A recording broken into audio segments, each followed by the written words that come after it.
السلام علیکم لسنرز، سب کو عید مبارک۔ بڑھتے ہیں آج کی عید اسپیشل ایپیسوڈ کی جانب۔ حنین کی سرخ و سفید رنگت بالکل پیڑھی پڑ چکی تھی، وہ جو ہمیشہ ہنستی مسکراتی نظر آتی تھی بالکل مرجھا سی گئی تھی۔ کمرے میں داخل ہوتے وہ آ کر گرنے ہی والے انداز میں بیٹھ گئی اور پیچھے بیک سے سر ٹکائے وہ اپنی آنکھیں بند کر کے جیسے ہی اس نے اپنا سر پیچھے ٹکایا تو نہ جانے کتنے آنسو اس کی آنکھوں کی باڑ توڑ کر باہر آئے۔ ہچیاں کمرے میں گونجنے لگی۔ وہ بیگ لے کر کمرے میں داخل ہوا اور اسے یوں بیک گراؤنڈ سے ٹیک لگائے روتے ہوئے دیکھ کر وہ ایک لمحے کے لیے ٹھٹک گیا تھا۔ پھر غصے میں اسے کہنے لگا، یہ رونے دھونے والا ڈرامہ بند کرو، تمہاری وجہ سے میں گھر والوں کی بہت زیادہ باتیں سن چکا ہوں۔ یہ کہہ کر وہ بیگ کو سائڈ پر رکھتا ہوا اس کی طرف قدم بڑھانے لگا اور اب اس کے پاس آ کر بیٹھ گیا۔ نہ جانے کیوں المیر کے ساتھ اس گھر میں اکیلے حنین کو بہت خوف محسوس ہونے لگا تھا۔ اب شاباش، مجھے تم یہ بتاؤ کہ کتنے مردوں کے ساتھ تم نے اپنی راتیں حسین راتیں کی ہوں گی؟ کون کون تمہارے پاس آیا تھا مجھے بتاؤ، اس سے پہلے کہ میں تمہارے ساتھ کچھ کر دوں۔ حنین خاموشی سے ٹکر ٹکر اس کے چہرے کی جانب دیکھے جا رہی تھی۔ حنین، میں تم سے کوئی سوال کر رہا ہوں، مجھے اس کا جواب چاہیے۔ مجھے میرے سوال کا جواب چاہیے، مجھے تمہاری خاموشی نہیں چاہیے۔ اگر تم خاموش بیٹھی رہی تو یاد رکھنا کہ میں تمہارے ساتھ بہت برا پیش آؤں گا۔ وہ بار بار اسے وارننگ دے رہا تھا لیکن حنین اس کی باتوں کو سنجیدہ نہیں لے رہی تھی، خاموش بیٹھی ہوئی تھی۔ اور وہ تب ہی تو گیا تھا۔ اچھا ٹھیک ہے، تم مجھے نہیں بتاؤ گی، ابھی تک تم میری نرمی دیکھ رہی تھی، مجھ جیسا مرد نہ دیکھا ہوگا۔ یہ کہہ کر وہ غصے میں آ چکا تھا اور اسے پیچھے کی طرف دھکا دیتا اس کے اوپر جھکا تو وہ اس کے مزید خوف سے کپ کپانے لگی۔ المیر کی بھاری بھرکم وجود کو اپنے کپ کپاتے ہوئے وجود کے اوپر سے ہٹانے کی کوشش کرنے لگی تھی۔ المیر، خدا کے لیے میں اس کنڈیشن میں نہیں ہوں۔ اب آپ کی ایسی شدت برداشت کر سکوں، پلیز مجھ سے دور رہیں۔ اس شخص کی نگاہیں ٹک سی گئی تھیں اور پھر اپنے انگوٹھے سے اس کے ہونٹوں کو سہلاتے ہوئے اس کے بالکل قریب جا چکا تھا۔ کہنے لگا، مجھے بتاؤ نا ہنی، مجھے کچھ ہو جائے گا۔ اس کے ہاتھ کو اپنے ہاتھ کی گرفت میں لیتا وہ اپنے دل والی جگہ پر رکھ چکا تھا۔ حنین، محسوس کرو میرے دل میں اس وقت کیا گزر رہی ہے، طوفان برپا ہوا ہے۔ مجھے بتاؤ، تمہیں کسی نے چھوا ہے کیا؟ لیکن حنین نے فوراً ہی اپنا ہاتھ پیچھے کھینچ لیا اور پیچھے ہونے لگی۔ پلیز مجھ سے دور رہیں، وہ غصے میں بولی۔ میری جان، دور تو میں بھی تم سے بالکل بھی رہنا نہیں چاہتا۔ مجھے بتاؤ، ورنہ دیکھ لینا کہ مجھ جیسے مرد کے ساتھ کبھی تم تعلق نہیں قائم کر سکو گی۔ میرے جیسا مرد تم نے اپنی زندگی میں نہیں دیکھا ہوگا، جتنا میں نرم مزاج کا ہوں۔ لیکن پھر بھی میں تم سے پوچھ رہا ہوں، مجھے بتا دو، جتنا میں تمہیں نرم مزاج نظر آتا ہوں نا، اس سے زیادہ میرے اندر غصہ اور جنونیت پائی جاتی ہے۔ تم اس وقت میرے غصے اور جنونیت کو بھڑکا رہی ہو۔ تمہارے لیے یہی اچھا ہوگا کہ تم مجھے اس وقت سے پہلے سب کچھ بتا دو۔ لیکن حنین کی خاموشی اسے بہت کچھ کرنے پر مجبور کر رہی تھی۔ اس نے حنین کے دونوں ہاتھوں کو اپنے ایک ہاتھ کی گرفت میں لے لیا اور بہت زور سے دبوچا۔ ہوا پیچھے بیڈ کے ساتھ لگا چکا تھا۔ وہ اپنا ہاتھ چھڑانے کی کوشش کرنے لگی، اسے بہت زیادہ تکلیف ہو رہی تھی لیکن وہ شخص نہیں چھوڑ رہا تھا۔ وہ سسکتے ہوئے اسے دور ہونے کی کوشش کرنے لگی تھی لیکن مکمل طور پر اس پر چھا چکا تھا۔ اب کی بار حنین کا رونا سسکنا کچھ بھی کام نہیں آ رہا تھا۔ وہ مسلسل اس کے اوپر اپنی شدت نچھاور کر رہا تھا، چھوڑے مجھے تکلیف ہو رہی ہے۔ وہ اس کے چہرے کو دور کرنے کی کوشش کر رہی تھی۔ اسے سانس بند ہوتا محسوس ہو رہا تھا اور اس کے حلق میں آنسوؤں کا پھندا بھی اٹکا ہوا تھا۔ ایک ایک آنسو گال پر بہہ رہا تھا لیکن وہ بے بسی کی انتہا پر تھی۔ اسے سمجھ نہیں آ رہا تھا کہ وہ کیا کرے، کیسے اس شخص کو روکے۔ لاکھ کوشش کرنے کے باوجود بھی وہ اسے روک نہیں پائی تھی اور وہ حنین سے الگ کرتا اپنے تمام تر حق وصول کر چکا تھا۔ اس کے اندر ایک عجیب سا ادم مچا ہوا تھا۔ وہ بالکونی میں جا کر کھڑا ہو گیا۔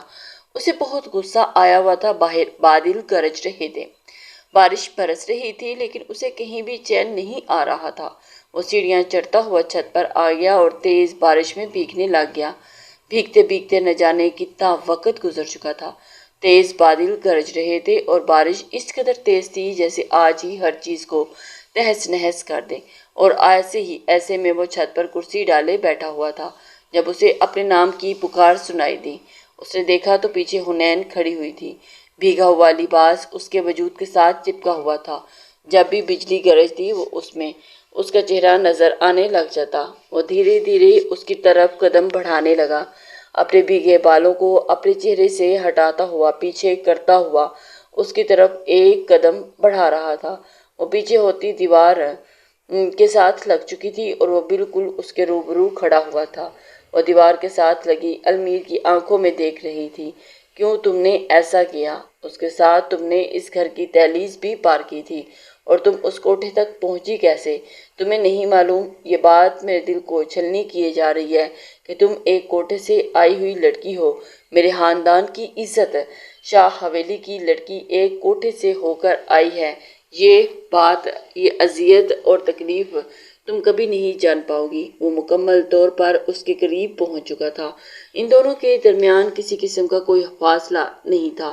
اس کے لبوں پر بارش کے قطرے دیکھ رہا تھا اور اس کے سرخ و سفید رنگت اس وقت بارش کے پانی میں بالکل چمکنے لگی تھی، وہ جو بالکل زرد پڑ چکی تھی۔ سیاہ آنکھیں رونے کی وجہ سے کچھ لال تھیں۔ اسے اس کی حالت دیکھ کر ایک دم سے اور قہر چڑھ رہا تھا۔ اوپر سے بارش کا برستا ہوا پانی مزید اسے خوبصورت بنا رہا تھا۔ اس کے بال جو کہ کچھ اس کے لبوں پر چپکے ہوئے تھے اور کچھ اس کی گالوں پر چپکے ہوئے تھے۔ المیر نے ہاتھ بڑھا کر ان بالوں کو اس کے کانوں کے پیچھے کیا اور اس کے ہاتھوں کی انگلیوں میں اپنی انگلیاں پھنسا کر اسے اور بھی قریب کیا۔ بے بس کرتا ہوا اس کی کمر پر ہاتھ رکھتے ہوئے اسے اپنے ساتھ لگا چکا تھا۔ اس نے ضبط سے اپنی آنکھیں بند کر لیں۔ المیر، میں کچھ بھی تو نہیں آپ کو بتا پا رہی، میرا دل بند ہو رہا ہے۔ المیر، وہ المیر کی گرم سانسوں کی تپش اپنے چہرے پر محسوس کرتی ہوئی یہ آنکھیں بند کر کے المیر کو محسوس کرنے لگی تھی۔ المیر، آپ کو پتا ہے میں بھی آپ سے بہت زیادہ محبت کرتی ہوں، آپ کو بہت ٹوٹ کر چاہتی ہوں۔ المیر، میرا دل بہت بے چین ہے۔ میں نے آپ کے لیے آپ کے ساتھ کوئی بے وفائی نہیں کی، لیکن میں کچھ بتا نہیں پا رہی۔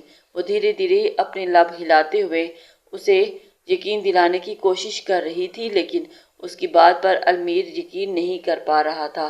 اس وقت المیر بھلا اس کی باتوں کی طرف کہاں دھیان دے رہا تھا؟ اس کا تو مکمل طور پر دھیان اس کے ہلتے ہوئے لبوں کی جانب ہوا تھا، جن سے نہ جانے کیا کچھ وہ بول رہی تھی۔ المیر نے اس کے چہرے کو اپنے قریب کر لیا اور اسے مزید گہرائی سے شدت سے دیکھنے لگا، اور شدت سے اس کے اوپر جھکا اور اپنی آنکھیں بند کر کے وہ بھی اپنی آنکھیں بند کیے المیر کو محسوس کیے جا رہی تھی۔ دل میں ایک طوفان سا برپا ہو گیا تھا۔ برستی ہوئی بارش میں اس کے جذبات کو مزید بھڑکا گئی تھی۔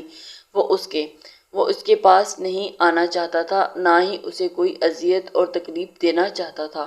اس نے کبھی بھی سوچا نہیں تھا کہ وہ حنین کو اس طرح اس کی محبت اسے یوں ملے گی۔ وہ بچپن کی منقوہہ جسے وہ شدت سے چاہتا تھا۔ المیر، اگر میں یہ بولوں کہ میں حویلی سے اپنی مرضی سے گئی تھی آپ سب سے دور جانے کے لیے، جو بات میں نے بولی تھی وہ میں نے سچ کی تھی، کسی اور مرد کی محبت میں گئی تھی، تو اب کیا کریں گے؟ اس کی بات سن کر المیر جو اس پر محبت لٹا رہا تھا ایک دم سے دنگ رہ گیا۔ ایک ہی لمحے میں اس کی گردن سے اپنا چہرہ سائڈ پر کیا اور اس کے چہرے کی طرف دیکھنے لگا۔ اس کا ہاتھ جو اس کے وہ اپنے ہاتھ میں لیا ہوا تھا اسے زور سے دبا لیا اور خون خوار آنکھوں سے اس کی طرف دیکھنے لگا۔ اس کی گردن پہ ہاتھ رکھتے ہوئے اسے پیچھے دیوار کے ساتھ لگا چکا تھا۔ المیر، یہ کیا کر رہے ہیں؟ وہ اپنے دوسرے ہاتھ سے المیر کے بازو کو اپنے گلے سے ہٹانے کی کوشش کر رہی تھی۔ اس کا سانس بند ہونے لگا اور آنکھیں ابل کر باہر کو آنے لگی۔ المیر کے بازو کو اپنے گلے سے ہٹانا چاہ رہی تھی، لیکن نہیں، وہ ہٹا نہیں پا رہی تھی اور المیر پاگلوں کی طرح اس کا گلا دبائے جا رہا تھا۔ المیر کے ساتھ بے وفائی کا انجام نہیں جانتی؟ میں تمہیں بتاتا ہوں، میں نے اپنی محبت یہاں تک کہ نبھائی کے ایک کوٹھے سے لائی ہوئی لڑکی کو میں نے قبول کرنے کے لیے تیار ہو گیا ہوں، اور تم مجھے کہہ رہی ہو کہ تم اپنی جان بوجھ کر یہ سب کچھ کیا۔ شرم آنی چاہیے تمہیں مجھے آج یہ کہتے ہوئے کہ میں تم جیسی لڑکی سے محبت کر بیٹھا۔ وہ بولنا چاہ رہی تھی اس سے پہلے کہ وہ کچھ بولتی، اس کے لیے لب ہل رہے تھے لیکن آواز نہیں نکل رہی تھی۔ آنکھوں میں سے پانی بہنے لگ گیا تھا۔ اتنی بارش میں بھی وہ محسوس کر سکتا تھا۔ اسے اب یوں محسوس ہو رہا تھا جیسے اس کے سارے وجود سے جان نکل گئی ہو اور وہ اسے دور کرنا چاہ رہی تھی، ہچکیاں لے رہی تھی۔ اچانک ہی المیر نے اسے چھوڑا تو وہ المیر کی باہوں میں بے ہوش ہو چکی تھی۔ المیر نے اسے اپنی باہوں میں اٹھایا اور نیچے روم میں لے آیا، اسے لا کر بیڈ پر لٹایا۔ اب کی بار پھر سے اس کی معصوم شکل پر دیکھنے لگا۔ جتنا کچھ بھی کر لو لیکن سب سے پہلے چھونے والا مرد تو میں ہی ہوں۔ یہ بات تمہیں مان لینی چاہیے کیونکہ مجھے یقین ہو چکا ہے کہ تم میرے پاس بھی آئی ہو تو ایک پاکیزہ لڑکی ہو، لیکن اس کے بعد جو تم نے کیا اس کی سزا تو تمہیں ضرور ہی ملے گی کیونکہ اتنی آسانی سے المیر کچھ بھی نہیں بخشتا۔ اگلی صبح جب اس کی آنکھ کھلی تو وہ المیر کی باہوں کے حصار میں تھی۔ فوراً ہی اٹھ کر بیٹھ گئی۔ اپنے وجود پر کوئی اور لباس دیکھ کر اس کا دل بہت شدت سے دھڑکنے لگا تھا۔ اس نے روتے ہوئے المیر کی طرف دیکھا اور فوراً ہی اپنا چہرہ چھپا لیا۔ اٹھ کر فریش ہونے چلی گئی۔ جب وہ باہر آئے تو المیر وہاں پر موجود نہیں تھا۔ وہ گھبراتے ہوئے کمرے سے بھی باہر نکلی تو وہ کچن میں ناشتہ بنا رہا تھا۔ ناشتہ بناتے ہوئے ساتھ کون گزر رہا تھا۔ وہ دھیرے دھیرے چلتی ہوئی کچن میں آئی اور المیر کی طرف دیکھنے لگی۔ گڈ مارننگ بیگم، اٹھ گئی ہو؟ کیسی ہو؟ وہ انڈا فرائی کرتے ہوئے بولا تھا اور وہ المیر کو دیکھنے لگی جو گاؤں میں ایک ایسی شخصیت کا مالک تھا جو کوئی بھی نہیں کہہ سکتا تھا کہ ایسے بھی کام کر سکتا ہے۔ المیر، آپ مجھے چھوڑ دیں۔ کبھی بھی فیملی والے مجھے قبول نہیں کریں گے۔ جب تک تم مجھے ساری حقیقت نہیں بتاؤ گی تب تک تمہیں نہیں چھوڑوں گا۔ اس سے پہلے تو چھوڑنے کا سوچنا بھی نہیں۔ تمہاری خوش فہمی ہے کہ المیر تمہیں چھوڑ دے گا، یہ ہرگز نہیں ہو سکتا اور تم واپس اپنی اس من پسند جگہ پر چلی جاؤ گی۔ المیر، وہ جگہ میری من پسند جگہ نہیں تھی۔ وہ اس کی سسکی نکلی اور اس کے سامنے آ کر کھڑی ہو گئی۔ المیر نے مڑ کر اس کی جانب دیکھا تو اس کی آنکھوں میں نہ جانے کتنے ہی آنسو بہہ رہے تھے۔ تمہیں ایک بات بولوں؟ تم مجھے کچھ بھی نہ بتاؤ، بس مجھے بہت جلد سب کچھ پتہ چل جائے گا۔ میں تمہارے بارے میں ایک بات زبان سے کچھ بھی نہیں سننا چاہتا، بلکہ تمہیں خاموش رہنے کی، تمہارا جھوٹ بولنے کی تمہیں سزا دوں گا اور یہ بات تم کبھی بھی برداشت نہیں کر پاؤ گی۔ یہ کہہ کر وہ بہت ریلیکس لگ رہا تھا۔ اس کے چہرے پر چھایا ہوا سکون دیکھ کر حنین کو اندازہ ہو چکا تھا کہ جیسے وہ سب کچھ جانتا ہے۔ ہنی نے دوبارہ کوئی بات نہیں کی تھی اور اس کے بعد المیر نہ جانے کہاں چلا گیا۔ 2 دن ہو چکے تھے لیکن المیر واپس نہیں آیا تھا۔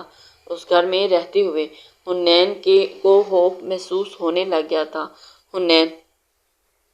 حنین کے اس پاس موبائل بھی نہیں تھا کہ اسے کال کر سکتی اور اس کے پوچھ سکتی، معلوم کر سکتی کہ وہ کہاں چلا گیا ہے۔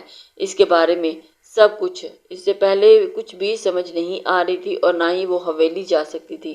وہ جانتی تھی کہ وہ حویلی جائے گی تو گھر والے اسے قبول نہیں کریں گے، مسئلہ کھڑا ہو جائے گا۔ حویلی والوں نے تو اسے گھر میں رہنے کی گھسنے دینا ہی نہیں تھا۔ شاید اس کے بابا جان تو اسے وہیں پر کاٹ کے پھینک دیتے، جس کی وجہ سے وہ حویلی بھی نہیں جا سکتی تھی۔ اس گھر میں رہتے ہوئے نہ جانے اس کے دل میں کون سے وسوسے پل رہے تھے اور نہ جانے وہ کتنے دن ہو چکے تھے گھر میں کھانے پینے کی چیزیں ختم ہونے لگ گئی تھی۔ اسے رو رو کر اپنی بہت بری حالت بنائی ہوئی تھی۔ بار بار دل خوف سے کپکپانے لگا تھا۔ ہر وقت اس شخص کے بارے میں سوچتی رہتی جو نہ جانے کہاں چلا گیا، اور اس کے بارے میں کتنے ہی دن ہو چکے تھے کہ نیند بھی نہیں آ رہی تھی۔ کمرے میں ٹہل رہی تھی، دل یوں تھا جیسے کسی نے مٹھی میں مسلا ہوا ہو۔ رو رو کر آنکھیں سوجی ہوئی تھیں۔ جب اسے باہر سے قدموں کی آہٹ سنائی دی، وہ جلدی سے بھاگ کر باہر نکلی۔ وہ جانتی تھی کہ المیر کے سوا کون ہو سکتا ہے۔ وہ جیسے ہی کمرے سے باہر نکلی تو سامنے ہی دلاور کھڑا ہوا تھا۔ دلاور کو دیکھتے ہوئے وہ گھبرا گئی اور اس کے ہاتھ میں موجود کچھ تھا جو دیکھ کر وہ خوف سے کپ کپانے لگی۔ اس نے فارس کو اشارہ کیا کہ تم نے ہمیں خاندان میں، گاؤں میں کسی کو منہ دکھانے کے قابل نہیں چھوڑا۔ ہم لوگ المیر نہیں ہیں جو تمہیں بخش دیں گے۔ وہ گھبراتے ہوئے کہنے لگی، بھائی یہ آپ کیا کہہ رہے ہیں؟ وہ پیچھے پیچھے ہو رہی تھی، وہی کرنے آئے ہیں جو المیر کو کر دینا چاہیے تھا۔ لیکن نہیں، المیر کی آنکھوں پر تو تمہاری محبت کی پٹی بندھی ہوئی ہے، لیکن لیکن ہمیں تم سے زیادہ اپنی عزت کی فکر ہے، اپنی عزت کی پرواہ ہے۔ تمہاری وجہ سے ہماری عزت ہاتھ میں ملی ہے، تو ہم کیسے تمہیں بخش دیں؟ وہ اس کی طرف قدم بڑھا رہا تھا۔ بھاگ کر وہ کمرے کی طرف چلی گئی اور دروازے کی کنڈی لگا لی۔ دروازہ کھول دو آرام سے، ورنہ ہم نے دروازہ توڑ دینا ہے۔ وہ غصے میں دروازہ کھٹکھٹا رہے تھے اور وہ جانتی تھی کہ اگر اس نے، وہ دونوں کس قدر جذباتی ہیں۔ یہاں پر انہوں نے حنین کو گولیوں سے بھون کر رکھ دینا تھا۔ اگر وہ دروازہ کھول دیتی تو اتنے زور سے دروازے پر دستک دے رہے تھے کہ ساتھ والے بھی سن رہے تھے، جیسے ابھی وہ دروازہ توڑ دیں گے۔ پلیز آپ لوگ یہاں سے چلے جائیں، المیر کو بھیجیں، مجھے اور کسی سے کوئی بات نہیں کرنی۔ میرے المیر کہاں ہیں؟ وہ روتے ہوئے بولی۔ المیر تو جب بچ گیا تو واپس آ جائے گا، لیکن تمہیں ہم ابھی بالکل بھی نہیں بخشنے والے۔ وہ بہت زور سے دستک دے رہے تھے۔ یہ یہاں پر سب کچھ کیا ہو رہا ہے اور تم لوگوں کی ہمت کیسی ہوئی یہاں پر آنے کی؟ پیچھے سے سخت آواز المیر کی گونجی تھی۔ یہ سن کر وہ سکھ کا سانس لیتی ہوئی پرسکون ہو چکی تھی اور دروازے کے ساتھ ٹیک لگائے اسے دھڑکتے ہوئے دل کے ساتھ محسوس کرنے لگی تھی اور دل کے ساتھ مزید بند کرنے کی کوشش کرنے لگی۔ المیر کی آواز سنتے ہی اپنے وجود کو ڈھیلا سا چھوڑتے اس نے وہی دروازے کے ساتھ ٹیک لگائے بیٹھ کی تھی۔ اب اسے یقین ہو چلا تھا کہ اس کا محافظ آ چکا ہے۔ اب ان دونوں کی آواز آنا بند ہو چکی تھی اور تھوڑی ہی دیر کے بعد دستک ہوئی۔ میں ہوں، دروازہ کھولو۔ المیر اور کوئی بھی نہیں ہے، لیکن ابھی بھی اس کے اندر کچھ خوف بیٹھا ہوا تھا۔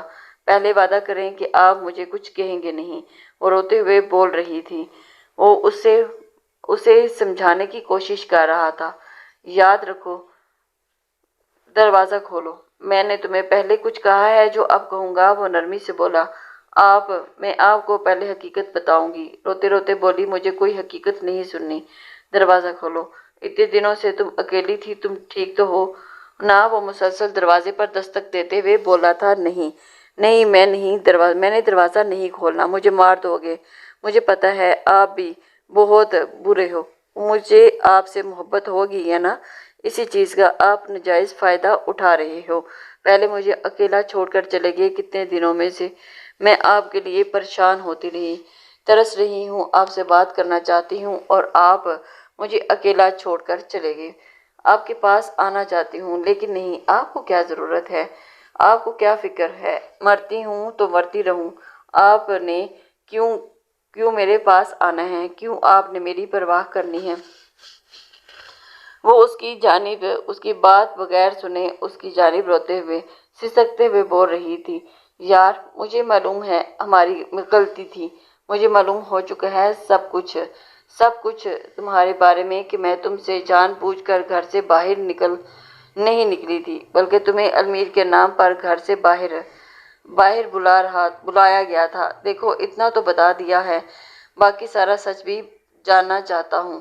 میں تمہیں کچھ بھی نہیں کہوں گا، پلیز دروازہ کھولو۔ اس نے جیسے ہی دروازہ کھولا تو المیر کو دیکھتے ہی وہ اسی لمحے کے لیے وہیں رک گئی تھی۔ اس کی پیشانی پر پٹی بندھی ہوئی تھی اور اس کی آنکھوں کے پاس نشان بنے ہوئے تھے۔ ایسے لگ رہا تھا جیسے کسی نے اسے بہت بری طرح سے مارا گیا ہو، اور وہ یہ دیکھ کر تڑپ اٹھی اور فوراً ہی اس کے سینے سے لگتے ہوئے کہنے لگی، المیر، یہ سب کچھ کیا ہے؟ یہ سب کچھ کس نے کیا؟ وہ سسکتے ہوئے پوچھنے لگی۔ کسی نے بھی نہیں کیا، پلیز رونا بند کرو۔ اس کے آنسوؤں کو محبت سے صاف کرتا ہوا بولا، المیر، آپ ٹھیک تو ہیں نا؟ وہ اسے سسکتے ہوئے اس کے سینے سے چمٹ گئی تھی اور اس کی باہوں میں جھول گئی تھی۔ وہ اس کی دھڑکن کو محسوس کرنے لگی۔ المیر، بتائیں نا مجھے، آپ کو یہ سب کیا ہوا ہے؟ آپ کو